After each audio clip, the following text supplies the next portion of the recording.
Welcome to WagerTalk TV. I am Kelly Stewart with Dave Koken at Dave Koken on Twitter and Marco D'Angelo at Marco in Vegas.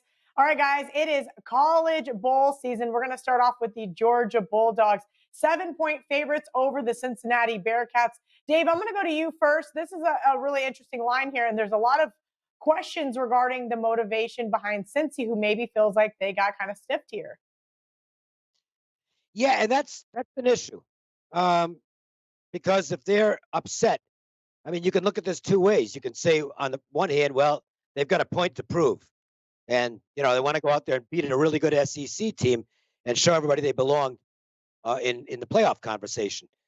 But the other side of that is they might just be hanging their heads because they didn't get any respect, at least in their minds. And now they've got to face a Georgia team that, since Daniels has gotten comfortable at quarterback, this is one of the four best teams in the country. I mean, if you actually wanted to put together a 4-team playoff with the four best teams, as of right now, Georgia is one of those four best teams. Daniels is a stud.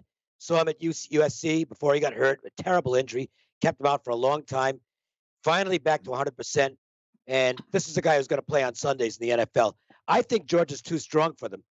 And if Georgia comes to play in this game, I don't think there's a lot Cincinnati's going to be able to do about it. I'm with you, Dave. I did play the Bulldogs at 7. Now, this one's up from 6.5, Marco. So it looks like other people are jumping on board. My question is, sometimes in these bowl games, you pay a premium for certain teams. Sometimes those teams are from the SEC. Do you think this line is just a little too high at 7? Well, you're definitely not going to get any line value with Georgia in this game for several reasons. First, SEC. Everybody, the bias to the SEC conference is always going to be there. Dave pointed out the whole handicap of this game. We can't go inside the mind of Cincinnati and feel what they're going to do. For me, I look at what they did the last two games of the season, and they just barely got by. And to me, it looked like a team that was figuring, hey, we might backdoor into the national spotlight and get one of those spots. And they were playing more not to lose than to win. And we know that never works out well when you're laying points. The fact that they finally got through the season, they're undefeated, and they didn't get anywhere to go. Yeah, they could hold their heads down and say, hey, we got screwed again. Or, you know what? We go out and we got to prove something. And I think it's going to be the latter, because I got a question.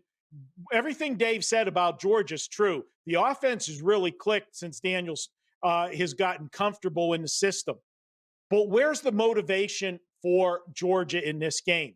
This is a team that really thought they could contend for the SEC title this year. This is a team that, for their bowl game, is playing basically at home. They're playing in Georgia. Atlanta. So this is a spot where how big of a reward is it? And this year, there's really no reward for any of the teams.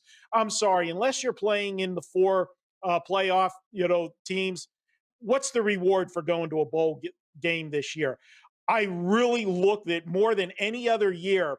This is something where I'm going to be loading most of my plays the day before, night before, to get all the information I can get.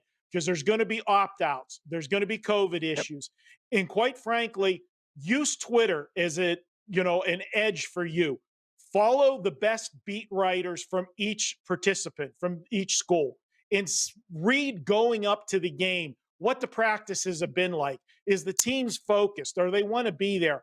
And if I'm Cincinnati, yeah, you might have got screwed. I'm the guy that's been hollering Notre Dame didn't deserve to be in one of the four teams in the playoff picture. And I know that you can debate both sides of that. But I felt if there was ever a year to give one of these non-Power 5 teams, throw them the bone, if you want to say it that way, it was this year, 2020. This is a season like no other. Let them go ahead and play against the big boys and see what happens. Can't be any worse than Notre Dame's performances the last 2 years that they've been in the playoffs. Give them a chance.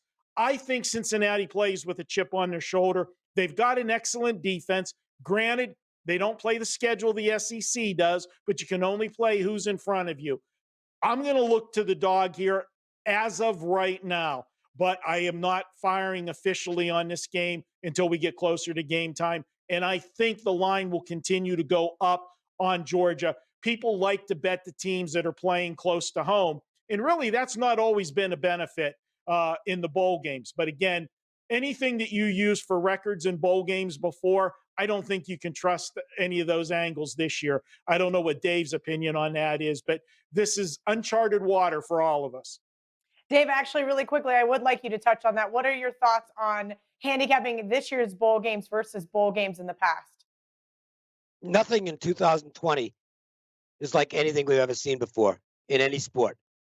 So I think you've got to just approach each game in each sport individually. And I haven't used much of the stuff that I've used in past years, and that's turned out to be a pretty good decision. Okay, great stuff from Dave and Marco. Make sure you guys head over to our WagerTalk YouTube channel and check out all of our other bowl previews.